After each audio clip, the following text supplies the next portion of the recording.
What if we're not really glitching, but we're doing a type of glitching?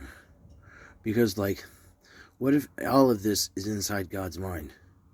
And that's how he made everything come into be, is because coming to be with nothing, out of nothing, is because it was in his mind. So he just thought it, and then it was in his mind, right? And it says, in a blink of an eye, eternity passes for God. So that means he's super old.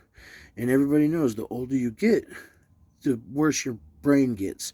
You start having trouble remembering or recalling things or visualizing things that you saw in the past, which would cause a glitch.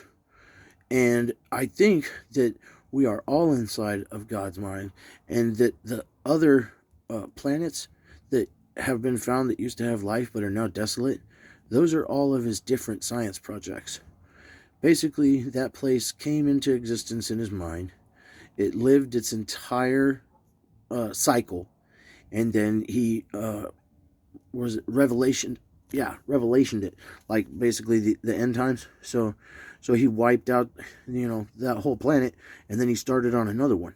That's why there's water on Mars and plants on Venus and stuff like that, because those were all of God's science projects that he thought into his mind. Now, if he's that old, he's obviously going to start having problems remembering things, because that is a lot of stuff that's in his brain at one time.